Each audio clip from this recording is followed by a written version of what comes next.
नमस्कार। 5 अगस्त की सुबह बंगाली हिंदुओं के लिए मनहूसियत बनकर आई। शेख हसीना का तख्ता पलट हुआ और सत्ता पर आसीन यूनिस सरकार दुनिया की नजरों में हत्यारी कही जाने लगी। वहीं 4 महीने बीत चुके हैं, लेकिन बंगाली हिंदुओं के साथ हो रही मार काट, उनके घर दुकानों में होने वाली लूटपाट, उनकी आस्था को कुचलने का काम, बहु बेटियों के साथ होने वाला गैंग रेप और इस्कॉन को जड़ से खत्म करने की नापाक साजिशें, यूनिस सरकार की ताकत इन चीजों पर अंकुश लगाने में अब तक नाकाम रही है। और ऊपर से कट्टरपंथी संगठनों के हौसले बुलंद हैं। जमात इस्लामी हो या फिर जमात उल मुजाहिदीन, मुल्क के इन्हीं कट्टरपंथी संगठनों को यूनिस सरकार का संरक्षक मिला हुआ है और जिस कारण बांग्लादेश का हिंदू तिल तिल कर मर भी रहा है। हिंदुओं के इसी दर्द को काटने के लिए नागा साधुओं की फौज तैयार है। यूनिस सरकार को सबक सिखाने के लिए, बंगाली हिंदुओं को बचाने के लिए अखाड़ा परिषद का ऐलान, एक्शन मोड में नागा फौज और बांग्लादेश पर नागा वॉरियर्स की सर्जिकल स्ट्राइक और यूनिस सरकार का अंतिम संस्कार। इस पर देखिए हमारी ये खास रिपोर्ट।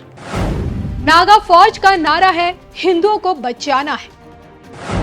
बांग्लादेश को नागा साधुओं का अल्टीमेटम, अब यूनिस सरकार को सिखाया जाएगा सबक।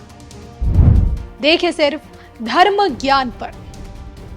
राष्ट्र निर्माण में नागा साधुओं की निर्णायक भूमिका ऐसी रही कि जब जब मुगलों और विदेशी आक्रमणकारियों ने हिंदू की आस्था और हिंदू मंदिरों की परंपरा को कुचलना चाहा, इन विनाशकारी, इन विघटनकारी ताकतों को खदेड़ने का कार्य नागा सन्यासियों ने किया। जी हाँ, हिंदू धर्मावलंबी नागा सन्यासियों ने समय समय पर अपने शौर्य समर्पण का परिचय दिया है। यहाँ तक कि महाराणा प्रताप ने जब मुगलों के खिलाफ युद्ध छेड़ा तो इन्हीं नागा सन्यासियों का समर्थन उन्हें मिला। औरंगजेब ने जब काशी के विश्वनाथ मंदिर पर बुरी नजर डाली, समूचे शिवनगरी का सुरक्षा कवच नागा सन्यासी बना। अयोध्या में राम जन्मभूमि को बचाने के लिए नागा साधुओं ने भारी बलिदान भी दिया। दिल्ली पर जब कब्जा करने के बाद अब्दाली की फौज कृष्ण नगरी यानी कि मथुरा को अपवित्र करने के लिए जब आगे बढ़ी, तब नागा सन्यासियों ने ही उनका सामना किया। अब्दाली की लुटेरी फौज को नागा सन्यासियों ने मथुरा से खदेड़ा। विधर्मी लुटेरों में नागा सन्यासियों का खौफ ऐसा रहा है कि जहां भी ये ताकतें नागा साधुओं से टकराई, वहां से इनकी हस्ती मिट गई। और शायद यही कारण है कि अब अखिल भारतीय अखाड़ा परिषद के एक ऐलान से बांग्लादेश की सिट्टी पिट्टी गुल है। अखाड़ा परिषद ने इस पूरे मामले में न सिर्फ मोदी सरकार से सख्त कार्रवाई करने की मांग उठाई है, बल्कि एक बहुत बड़ा बयान दे दिया है। बयान में कह दिया कि महाकुंभ में आने वाले संत समाज नागा साधुओं की फौज के साथ साथ बांग्लादेश कूच करने को मजबूर होंगे। मतलब ये है कि बांग्लादेश पर सर्जिकल स्ट्राइक करने का नागा वॉरियर्स ने अभी से मन बना लिया है। अगर समय रहते यूनिस सरकार के खिलाफ भारत सरकार कोई ठोस कदम नहीं उठाती है तो फिर बांग्लादेश सरकार से नागा साधुओं की फौज ही निपटेगी।